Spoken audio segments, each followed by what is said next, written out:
अगर जन सुराज जीतेगा तो 5 बीघा जमीन दे देंगे। लो जीत गया। अरे का हो मंगरू, अब का करब? का रे मंगरुआ, का समाचार बा? बुरा समाचार बा। बुरा समाचार बा? अरे हाँ भाई हाँ। का भइल रे? दादी से बताए दी है मंगरुआ बीमार बा। यही से कही ना कि ढेर फह ना कोई नहीं। चल फोन रख। प्रदर्शन के बाद भारत में हुए पहले ही चुनाव में भाजपा का सुपड़ा साफ हो गया। बिहार, गुजरात और मध्य प्रदेश की 3 सीटों पर उपचुनाव था। गुजरात छोड़कर बाकी सीटें भाजपा हार गई। ये कैसे हो गया? बिहार, जहां पर भाजपा सरकार ने युवाओं पर थोक के भाव एफआईआर की थी, वहां बांकीपुर सीट पर उपचुनाव था और इस सीट पर भाजपा प्रशांत किशोर के आगे टिक ही नहीं पाई।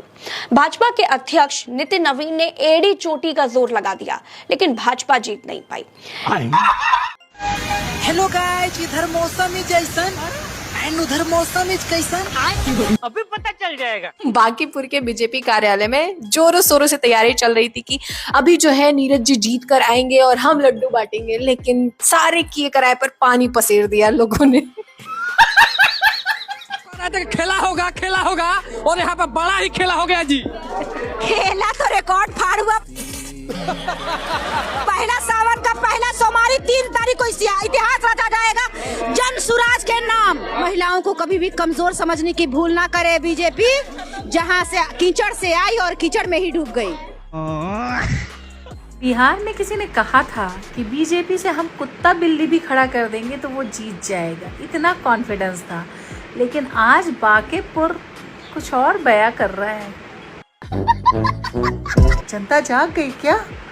बीजेपी का ग्राफ डाउन हो रहा है। जनता ऐसा कह रही है, मैं थोड़े ना कह रही हूँ। वाह, पहली बॉल में सिक्सर। तो दोस्तों, ये भाई साहब तो चुनाव होने से पहले कहते थे कि अगर बांकीपुर में जन सुराज अगर जीत जाएंगे तो 5 बीघा जमीन दे देंगे। अब जन सुराज तो जीत गए हैं, तो अब जन सुराज की समर्थक इस भाई साहब को ढूंढ रहे हैं 5 बीघा जमीन लेने के लिए। तो चलिए दोस्तों, ज़्यादा कुछ नहीं बोलेंगे, आप लोग पहले पूरा वीडियो को देखिए। तो चलिए शुरू करते हैं। बीजेपी को 3 ही लोग मिलकर हरा सकते हैं, लालची हिंदू, आलसी हिंदू। बाकी किसी के बाप की औकात नहीं है कि जो बीजेपी को हरा सके।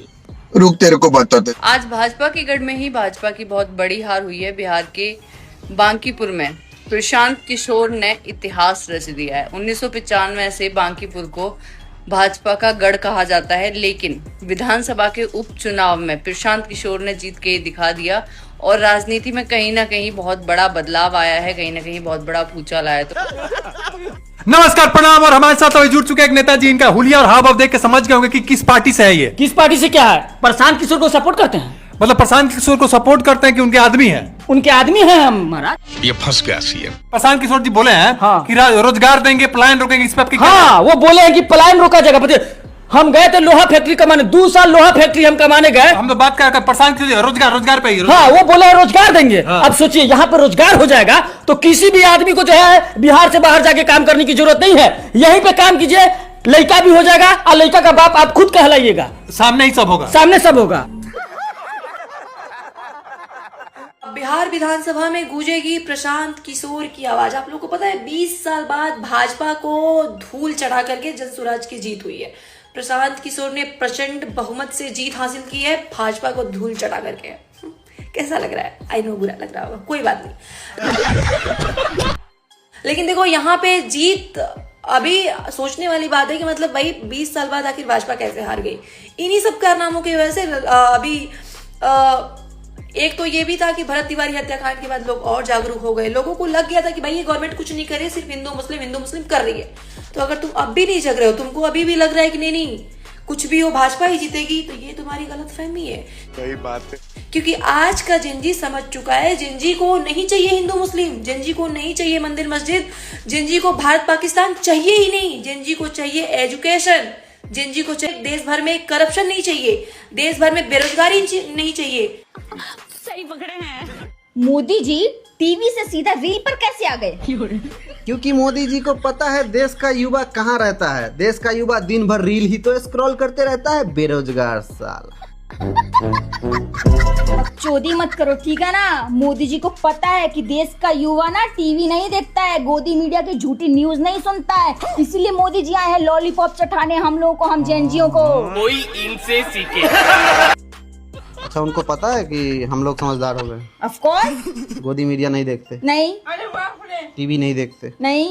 मोदी जी जानते हैं कि अब हम लोग समझदार हो चुके हैं। ऐसा कुछ नहीं है, मोदी जी को पता है सब बेरोजगार युवा रील ही स्क्रॉल करते रहता है।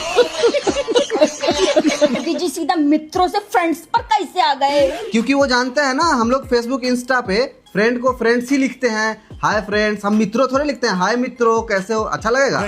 हम लोग लिखते हैं हाय फ्रेंड्स, हेलो गाइस, यही सब करते हैं हम लोग। इसीलिए वो अगर हमसे बात करना हो तो हाय फ्रेंड्स ही बोलेंगे ना, कि मित्रों बोलेंगे आके, पुराने जमाने वाला चीज बोलेंगे। हम लोग नया जमाने के लड़के हैं भाई। लेकिन एक सेकंड, ना अंधभक्तों को लॉलीपॉप चटाने के बाद अब हम लोगों को लॉलीपॉप चटाने आए हैं फ्रेंड्स बोलकर। अच्छा तो ठीक तो है ना? नहीं, हमारे में घुल मिल रहे हैं, घुलने मिलने का ट्राई कर रहे हैं, जेंजी बनने का ट्राई कर रहे हैं। इसीलिए मोदी हम लोगों से घुलने मिलने का ट्राई करते रहते हैं। मोदी जी को पता है हम लोग रील स्क्रॉल करते रहते हैं। हाँ, समझ आया? खुजली करते रहते हो।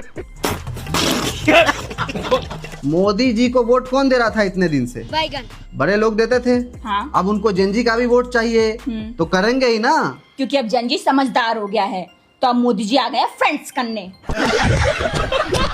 हम लोगों को भी अब अंधभक्ति का लॉलीपॉप चटा। मोदी जी जेनजियों से डर चुके हैं। अच्छा। इसीलिए अब जेनजियों से घुलना मिलना चाहते, जैसे अंधभक्तों से घुल मिल चुके थे, अंधभक्तों को लूट लिया, अब हम जेनजियों को लूटने आ रहे हैं। और मोदी जी को एल्गोरिदम बहुत अच्छे से पता है भाई इंस्टाग्राम का।